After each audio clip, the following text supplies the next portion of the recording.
مادر نیلوفر رجبووا که 2 روز قبل از طرف جانشین سردار شعبه وزارت کارهای داخلی سینا 2 استمزاده مشرف استمی لطکوب شده بود، با عریضه دعواگی به دادستانی کل و وزارت کارهای داخله مراجعت کرده است.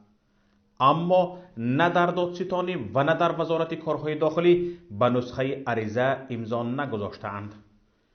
در دادستانی کل گفتند که حق ندارند در زیر نسخه عریضه امضا کنند. در وزارت کارهای داخله هم از امضا کردن خودداری کرده، گفتند که 3-4 ساعت پس معلوم می شود که به چه قرار می آیند. در همین حال سردار مرکزی مطبوعاتی وزارت کارهای داخلی تاجیکستان عمرجان امامالی به خبرگزاری از اپیولوس گفته است که وزارت کارهای داخلی سنجش بازداشت جوانزن حجابدار نیلوفر رجبووا را آغاز کرده است.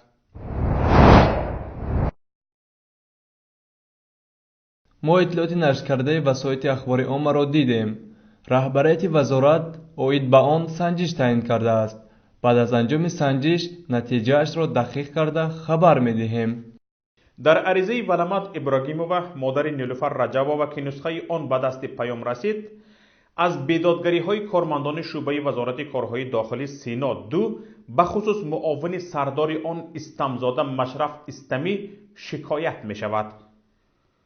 ولامت ابراهیمووا از چند ساعت بدون آب و نان نگاه داشتن دخترش، لطکوب و تحقیر او از طرف استمزاده و تهدید و دشنام این افسر ملیسه در حضور خودش خبر داده است. ولامت ابراهیمووا می نویسد استمزاده در حضور او دخترش را خائن، پدر لعنت و روسیا خطاب کرده به سر خودش هم داد زده است که تو هم یک مادر خائن زایی. همچنین گفته است شما را وقتش تا کودکای اینولیدتان کشتن در کار بود. شوهر خائنت 28 سال جای تو و دختر خائنت هم همانجا.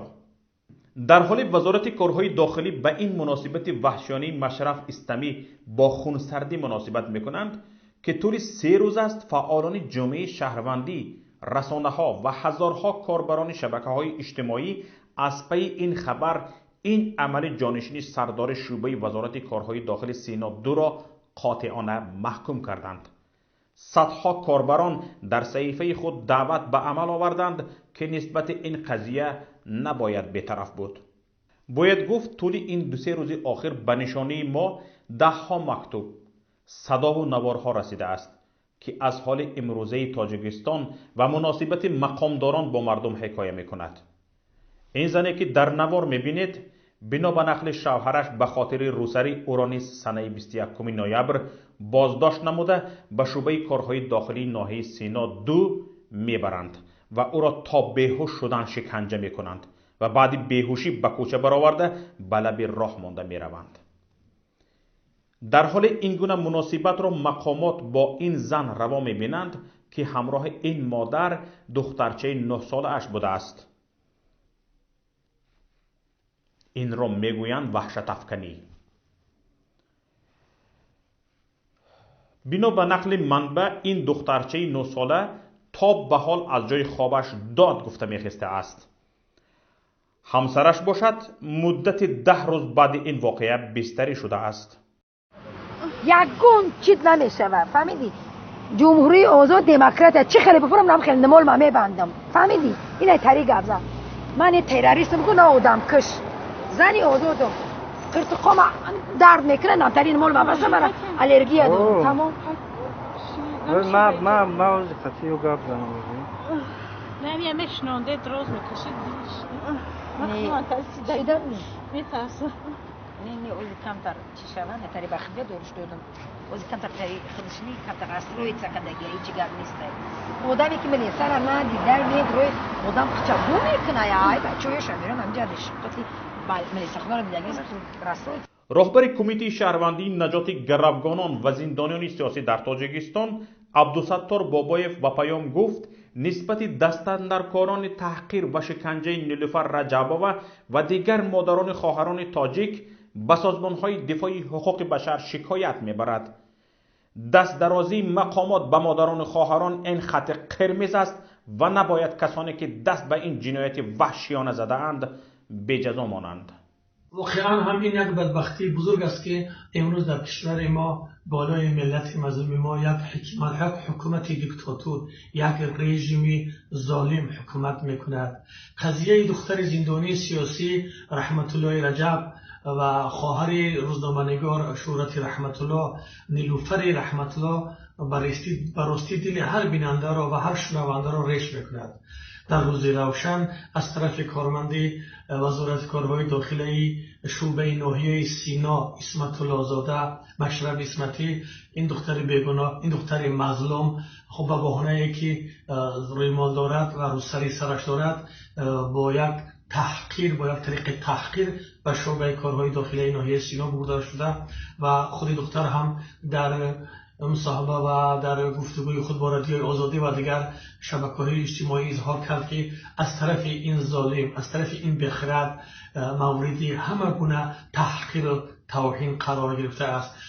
این روزها نه تنها این یک خواهر ما نیلوفر به چنین حال گرفتار می شود، معلوم است که ده ها خواهر و دختران و زنان کشور ما این روزها از طرف مقامات های قدرتی تاجیکستان مورد چنین تحقیرها قرار می گیرند و رژیم تاجیکستان بداند که ملت دیگر این روزها بیدار شده ایستادند و اونها رو به این حال نمیگذارند. کمیته شهروندی نجات گروگانان و زندانیان سیاسی امروز یک جلسه دویی خواهد کرد و در این جلسه ما این مسئله را بررسی میکنیم و این سیاهکاری و این بدبختی هایی که امروز رژیم تاجیکستان سر ملت، مردم و خصوص زنان و خواهران و دختران آورده ایستادند، این را ما حتما به همه سازمان های بین المللی حقوق بشر خواهیم رسانید و بار دیگر من تکرار میکنم که رژیم بداند که مردم دیگر سکوت نخواهند کرد.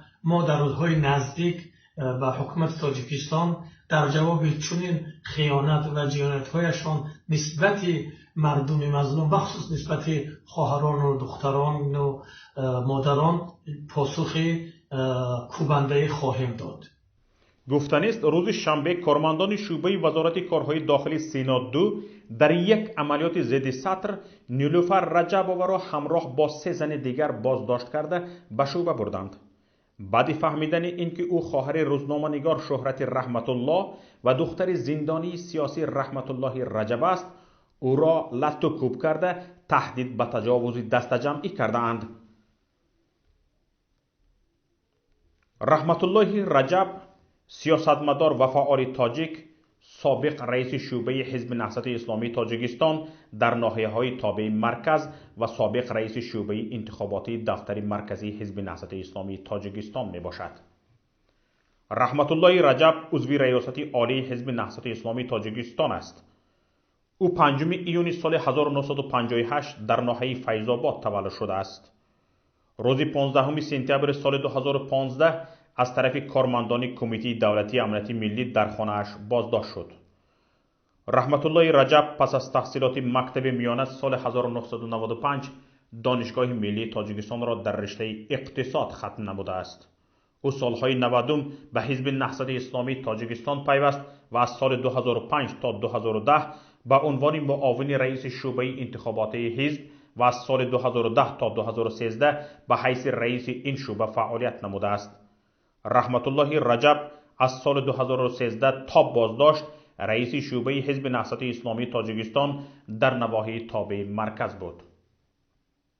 کارمندان کمیته دولتی امنیت ملی روز 15 سپتامبر سال 2015 با شمول 13 تن از مسئولین ارشد حزب نهضت اسلامی از جمله رحمت الله رجب را به اتهام همدستی به گروه نظرزاده در خانه‌اش در شهر دوشنبه بازداشت کردند.